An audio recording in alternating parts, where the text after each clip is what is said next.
का होते लिपस्टिक कोई और से खरीदोई है, मोबाइल रिचार्ज कोई और से करवाई है, नारियल में पाइप कोई और बदली है। प्रेमी गलत नहीं आ जाती नीले में, प्रेमिका गलत कहाँ हो कली मेलवा में जाओ लड़का दीवाना तो बिरहा होता। प्रेमिका कहती हमारे बाबू बोले तो लगी हो वो बेचारा जो एकदम डोम में गुस्सा में जिलेबी खा था, जिलेबी का सीधा कुर्ता पर चुआवत जब घूमत घूमत देखलस कलस रे बाप हम इन्हें चुआव भी इन्हें चुआव दिया। प्रेमिका दूसरा संगे अपन जिलेबी खा दिया सब कहलो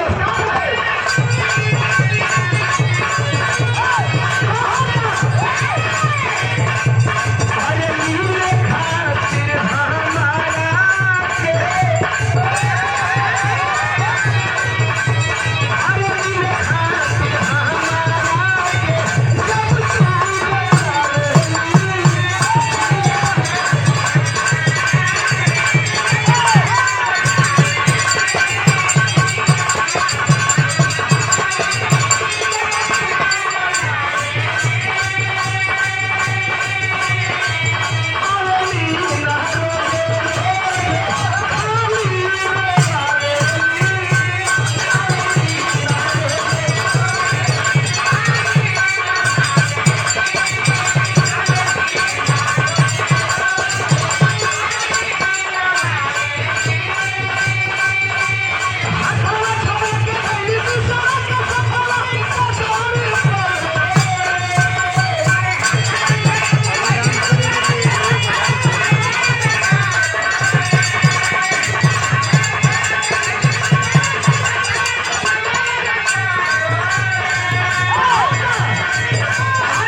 ऐसे कि लोगन का बड़ी भूमिका हमन कलाकारन के बिरहा जमावे में। कुछ लोग पैसा दे के साहब जमा ले तो कुछ लोग बड़ा शांति से बैठ के सुन के जमा ले।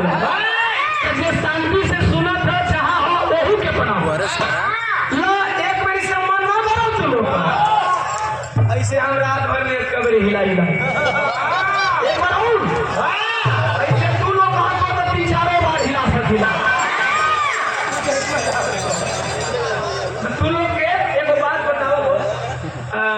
हिलाई दे कोनो दिक्कत नहीं के भाई जवान बने अब इनका जवानी छोड़त है। लेकिन एक बात ईमानदारी से बताइए हम ऊपर से हिलावत नहीं आप लोग नीचे से मजा आवत है लोग भरपूर मजा आवत है। तो चलिए आप लोगों को मजा आ जाए तो हमें भी मजा आ जाए। पहली फिल्म हमारी के बीच में हमारी जिंदगी की पहली फिल्म मिलन आई है भोजपुरी गाँव से नायक बना देंगे इतना छोट उम्र में वही में हम लोग गीत गाने बने इतना बात हो जाए 5 साल खैनी के फरमा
अरे आता था रानी भी हमें साथे के संग दिया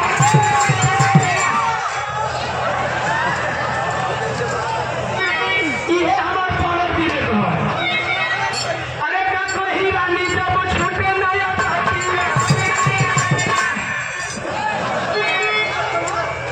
ये हमार निजी क्वालिटी है तो इन एकर न तो पैसा नहीं देबो यही के देखिए हमार प्रशंसक लड़का कर देबा अरे सबका में एक टेक हो दीवाना में पावर ब्रेक हो एगो हमार समर्थक भाई होने बा शिल्पी